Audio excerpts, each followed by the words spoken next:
Ya, Assalamualaikum warahmatullahi wabarakatuh. Perkenalkan, nama saya Khalil Sufi Akbar Nabilah dari NIM D1A023 988. Di sini saya akan mereview tentang materi praktikum mikrobiologi peternakan, yaitu acara yang ketiga, bioaktivator dan teknologi fermentasi. Untuk pengertiannya itu sendiri, bioaktivator merupakan bahan yang mengandung mikroorganisme yang dapat mempercepat proses dekomposisi serta mengaktifkan mikroba dalam tanah, yang dapat berperan dalam pengomposan sampah organik, menghambat pertumbuhan hama dan penyakit tanaman dalam tanah, serta menghasilkan energi dan memacu tumbuh tanaman. Dan untuk manfaatnya sendiri itu yang ke satu, mendekomposisi dan memfermentasi sampah organik. Yang kedua, menghambat pertumbuhan hama dan penyakit tanaman dalam tanah. Yang ketiga, membantu meningkatkan kapasitas fotosintesis tanaman. Yang keempat, menyediakan nutrisi bagi tanaman serta membantu proses penyerapan dan penyaluran unsur hara dari akar ke daun. Yang kelima, meningkatkan kualitas bahan organik sebagai pupuk. Yang keenam, memperbaiki kualitas tanah. Yang ketujuh, meningkatkan kualitas pertumbuhan vegetatif dan generatif tanaman. Dan yang terakhir yaitu yang kedelapan, menghasilkan energi, misalnya pada proses pembuatan biogas. Untuk syarat bahan pembuatan bioaktivator yaitu menggunakan buah-buahan yang tidak layak konsumsi. Seperti kemarin kan praktikum kan menggunakan belimbing yang hampir busuk ya. Nah itu sudah memenuhi syarat untuk membuat bahan pembuatan bioaktivator. Terus yang kedua, merupakan bahan organik yang mudah terurai. Terus yang ketiga, memiliki kandungan nutrien yang dapat dimanfaatkan oleh mikroorganisme yang menguntungkan. Terus macam-macam bioaktivator, yaitu yang pertama, bioaktivator pengemasan sampah organik, yaitu mikroorganisme. Spesies bakterinya yaitu Lactobacillus plantarum, Lactobacillus casei, Rhodopseudomonas palusturus. Terus yang terakhir, Celumonas vini. Terus untuk spesies funginya itu Saccharomyces cerevisiae. Terus yang kedua, Candida utilis. Yang ketiga, Streptomyces albus. Yang keempat, Aspergillus oryzae. Yang kelima, Mucor hymalis. Dan untuk mekanismenya itu mikroorganisme atau bakteri dekomposer merombak atau memecah nutrien menjadi sederhana, sehingga dimanfaatkan oleh mikroorganisme di dalam tanah agar laju proses dekomposisi lebih cepat. Terus yang kedua, bioaktivator penghambat pertumbuhan hama dan penyakit tanaman dalam tanah. Yang pertama, mikroorganisme. Mikroorganisme efektif adalah Trichoderma sp. Untuk mekanismenya, Trichoderma sp dalam bioaktivator berperan tidak terbatas menghambat patogen antifungi busuk akar, juga bersimbiose dengan tanaman dan meningkatkan ketahanan sistem tanaman. Terus yang ketiga, bioaktivator penghasil energi, yaitu mikroorganismenya Clavibacter, Agrobacterium, Clostridium, Pseudomonas fluorescens. Yang keempat, Enterobacter sp. Dan yang terakhir, Bacillus sp. Mekanismenya, mikroorganisme mempercepat dekomposisi dalam pembentukan CO2 yang akan diubah oleh bakteri metan jadi gas metan. Terus yang keempat, Rhizobakteri pemacu tumbuh tanaman atau populer disebut Plant Growth Promoting Rhizobacteria yang biasa dikenal sebagai PGPR. Mikroorganismenya yaitu Pseudomonas, Serratia, Azotobacter, Azospirillum, Acetobacter, Burkholderia, dan Bacillus. Untuk mekanismenya itu mengaktifkan Rhizobacteria pada akar tanaman untuk mempercepat proses dekomposisi dan memfasilitasi penyerapan unsur hara dari tanah serta mensintesis dan mengubah berbagai fitohormon pemacu tumbuh. Untuk praktikum kali tersebut itu pembuatan bioaktivatornya itu pengemasan sampah organik. Mikroorganismenya itu Lactobacillus sp akan merombak nutrien organik menjadi sederhana sehingga dapat dimanfaatkan oleh mikroorganisme lain, yaitu Streptomyces, menghasilkan zat hormon dan enzim yang berfungsi meningkatkan jumlah sel aktif dan berkembang akar. Yeast, membantu pertumbuhan akar pada tanaman.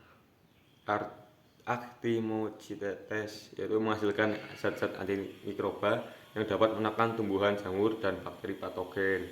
Terus bakteri fotosintesis akan membantu sintesis protein pada tanaman.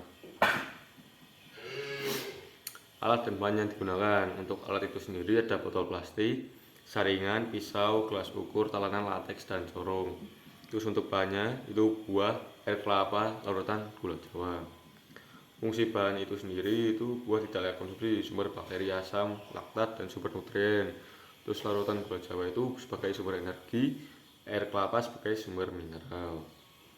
Untuk cara kerjanya, buah-buahan itu layak konsumsi dipotong-potong. Peras buah dengan menggunakan tangan, kemudian memakai saringan, diambil airnya 100 ml, ditampung di gelas ukur. Terus yang ketiga, campurkan air perasan buah-buahan, air gula, dan air kelapa dengan perbandingan 1:1:1. Terus yang keempat, masukkan ke dalam botol inkubasi selama 7 kali 24 jam dengan perlakuan hari ke-1 sampai ke-2 tutup botol dibuka setiap 4 jam sekali, dan hari ketiga sampai ke hari 7 tutup botol dibuka setiap 8 jam sekali. Yang terakhir, amati warna, aroma, gas, dan gelembung. Terus untuk pembuatan faktor PGBR, mikroorganismenya itu azotobakter, penyedia unsur N, P, dan K dalam tanah yang mempengaruhi pertumbuhan produktivitas tanaman. Terus azospirillum, penyedia unsur N dan P di dalam tanah serta memproduksi hormon tumbuhan bagi tanaman. Pseudomonas sebagai pelarut fosfat dalam tanah dan menstimulus timbulnya ketahanan tanaman terhadap infeksi jamur, bakteri, dan virus patogen dalam tanaman. Bacillus menekan pertumbuhan mikroorganisme patogen di dalam tanah. Aspergillus sebagai pelarut fosfat, sukar larut menjadi fosfat tersedia dengan bantuan enzim fosfatase dan fitase. Terus yang terakhir, Rhizobium untuk memfiksasi nitrogen bebas di udara dan membentuk senyawa amonium. Alat dan bahan yang digunakan itu alatnya botol plastik, saringan, gelas ukur lateks, dan corong. Terus buat bahannya itu akar bambu 5-10%, air kelapa 1%, larutan gula jawa 5-10%, urea 100%, dan air matang 300 ml, kurang lebih 40 derajat Celcius. Fungsi dari bahannya itu sendiri itu akar bambu, sumber rizobakteria yang menguntungkan, terus air kelapa sumber mineral, larutan gula jawa sumber energi, urea sumber nitrogen, dan air sebagai pelarut. Dan untuk cara kerjanya itu sendiri, masukkan akar bambu ke dalam botol plastik sebanyak 5-10% dari air, terus tambahkan urea sebanyak 1%, air kelapa 1%, dan larutan gula jawa 5-10% dari jumlah air ke dalam botol plastik. Air matang kurang lebih 40 derajat Celcius dimasukkan ke dalam botol plastik sesuai kebutuhan, itu 300 ml. Inkubasi selama 7 kali 24 jam dengan perlakuan hari ke-1 sampai ke-2 tutup botol dibuka setiap 4 jam sekali, dan hari ke-3 sampai ke-7 tutup botol dibuka setiap 8 jam sekali. Terus yang terakhir, amati warna, gas, dan gelembungnya. Terus teknologi fermentasi. Fermentasi merupakan proses pemecahan senyawa organik menjadi senyawa yang lebih sederhana dengan melibatkan mikroorganisme. Teknologi fermentasi merupakan salah satu modal alternatif dan murah untuk meningkatkan nilai nutrisi suatu limbah industri. Fermentasi dapat mengubah bahan makan yang sulit dicerna menjadi mudah dicerna, menghasilkan aroma dan rasa khas, serta dapat menghilangkan zat anti-nutrisi dan bahan asal. Latar belakang adanya teknologi fermentasi yaitu pemanfaatan bahan baku lokal yang belum optimal yang terkendala dalam kandungan, misalnya tingginya kandungan serat kasar, mudahnya kandungan protein kasar, keseimbangan asam amino yang rendah, adanya zat anti nutrisi, serta nilai palabitas yang rendah. Substrat merupakan bahan baku fermentasi yang mengandung nutrisi yang dibutuhkan oleh mikroba untuk tumbuh maupun menghasilkan produk fermentasi. Contoh dari limbah agroindustrinya itu ada kulit pisang dan kulit singkong. Terus mikroba teknologi fermentasi. Mikroba yang digunakan dalam fermentasi yaitu Trichoderma viride yang berpengertian kapang berfilamen yang sangat dikenal sebagai mikroorganisme selulotik yang menghasilkan enzim-enzim kompleks selulase yang dapat menghidrolisis ikatan kimia dari selulase menjadi glukosa. Terus Saccharomyces cerevisiae.